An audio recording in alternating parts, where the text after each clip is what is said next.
The year is 323 BCE, and you're in Greece. You open your eyes, and it's 3 a.m. Oh boy, 3 a.m.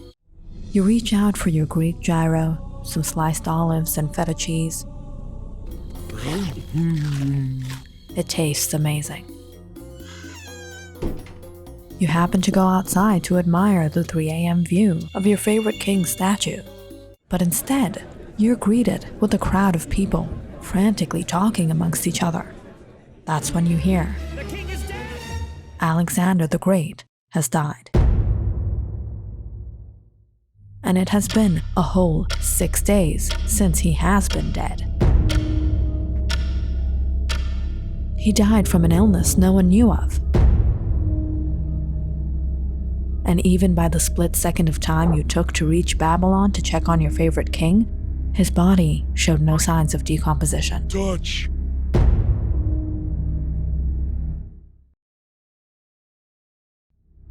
You, along with everyone else, marveled at his unprecedented death, as well as the fact that his body took that many days to decompose. You look at them. They look at you. You all share a look of wonder and amazement. Was Alexander the Great a god? Hey, you. You're finally awake. Okay, it turns out you were only dreaming. But somehow happened to live through what had happened in the Macedonian Empire at the time of Alexander the Great's death. But what really happened? An autopsy could have ended the debate, but obviously it is too late for that. And now, centuries later, Alexander the Great's death remains an unsolved mystery. But there are no end to theories.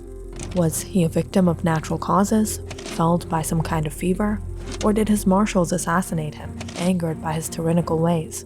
The trial is long cold. All who recalled the terrible fortnight of his dying had their own reputations to protect, and they were not under oath when publishing their memoirs. The secret of Alexander's end will not be discovered by poring over disputed narratives, but by assessing his interaction with others. So, let's take a deeper look into the life of Alexander the Great. Alexander the Great was born in July 356 BCE. He spent his early life in Pella, a city in the ancient Greek kingdom of Macedonia. His father was King Philip II of Macedon, and his mother was the indomitable Queen Olympias. Though he grew up in the royal court, Alexander resented that his father was constantly gone fighting in faraway battles.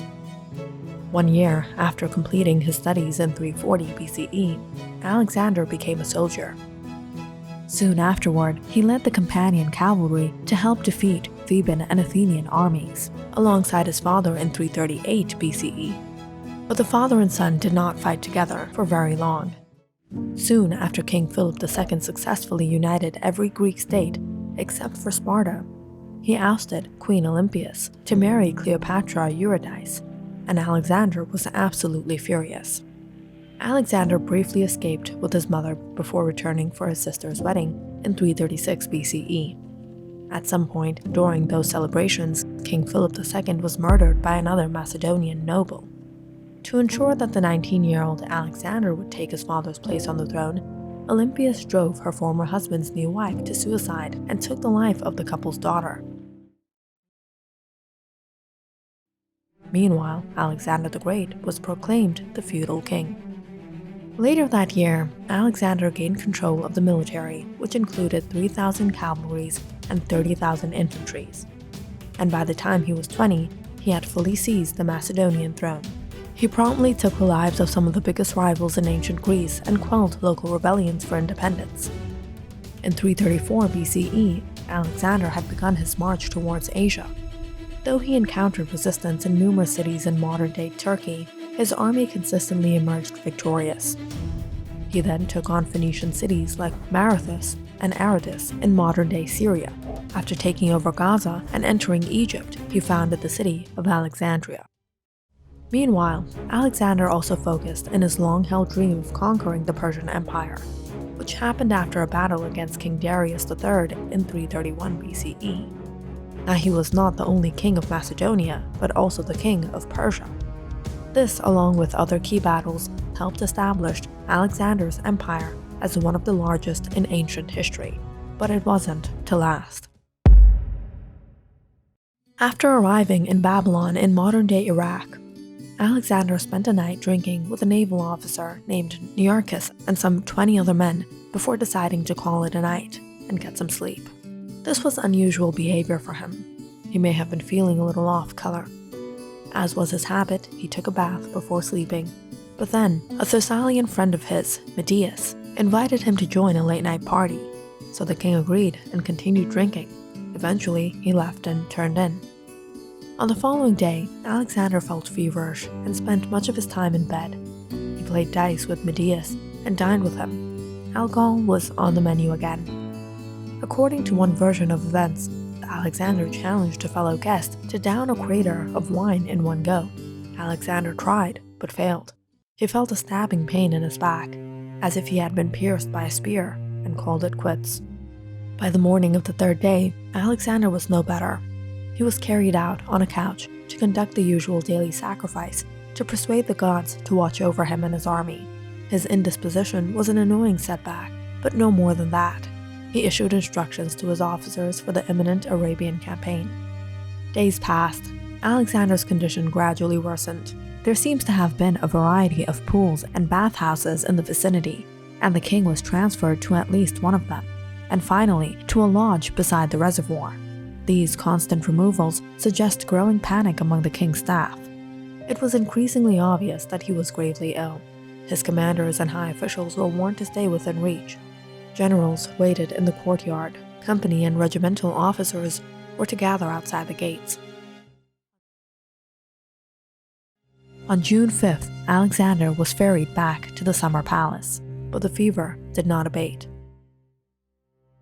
By the next evening, it was obvious that the king was near death. He had lost the power of speech, and he handed his signet ring to a senior general, Perdiccas. In this way, he dramatized at least temporary handover of power. A rumor spread that Alexander was already dead. Soldiers crowded round the palace entrance, shouting and threatening to riot. Obviously, everyone had only one question on their minds, and someone happened to speak up. To whom doth thy leaveth thy kingdom? Alexander replied, To the strongest. I foresee great funeral games after my death. Perdiccas asked when he wished divine honors paid to him. He replied, When you yourselves are happy. It is reported that these were Alexander's last words. On June 11th, between 3 and 6 o'clock in the afternoon, Alexander died, a month or so short of his 33rd birthday. What was to happen next? Everyone wondered uneasily. Nobody knew. If the stories are correct, the king himself had been no wiser, turning his disenchanted attention to the succession while he was alive. What killed the king was as uncertain as the future from which he was now excluded. Natural causes were assumed, however. After a while, circumstantial details of a plot to poison him emerged into the light of day. So the real question may have been, who killed the king? Was it murder or a complicated natural death? Which are we to believe? Alexander's illness lasted an excruciating 12 days until he was declared dead, much to the devastation and dismay of his followers. But amidst their grief, they noticed something strange. His body showed no signs of decomposing. His body, although it lay without special care in places that were moist and stifling, showed no sign of such destructive influence, but remained pure and fresh, wrote Plutarch, who chronicled Alexander the Great's death centuries after it happened. In fact, Alexander's body didn't show signs of decay until 6 days after he was officially declared dead. At the time, many of his loyalists believed that this was a sign that he was a god, but as it turns out, there may have been a far more disturbing reality behind this strange phenomenon.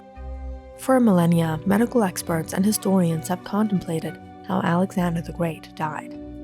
Since the young and healthy royal had fallen ill so suddenly, some suspected that he may have secretly been poisoned by one of his enemies, perhaps while he was out drinking with his friends. But considering how much he drank before he became sick, others believe that he had succumbed to alcohol poisoning. Yet others have suggested typhoid or malaria, which would have been widespread during ancient times. But one theory put forward in 2018 may be the most convincing yet.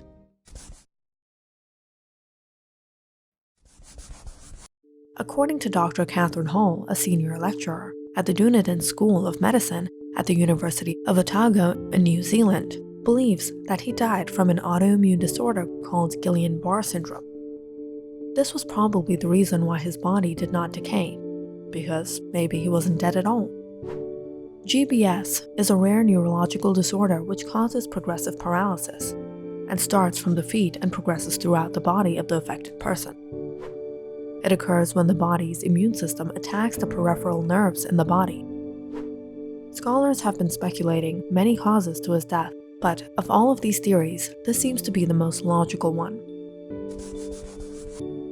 According to Hall, this neurological disorder would explain the Macedonian king's symptoms: fever, severe pain, ascending paralysis, and the ability to remain in control of his own mind despite being so gravely ill. The doctors of the time of Alexander relied mostly on the absence of breath to determine whether the patient was dead or not. And in the case of Alexander, who may have been suffering from GBS, was probably paralyzed or in a deep coma. Chillingly, it would also explain why the king wasn't decomposing for days, if he was indeed still alive in the days leading up to his actual demise. And if we say maybe he was assassinated and didn't have any disease, then in that case, his body would have decayed like any normal person. Alexander the Great may not have died when we think. We were only led to believe he was. So how did Alexander the Great come down with this disease, if he indeed had it?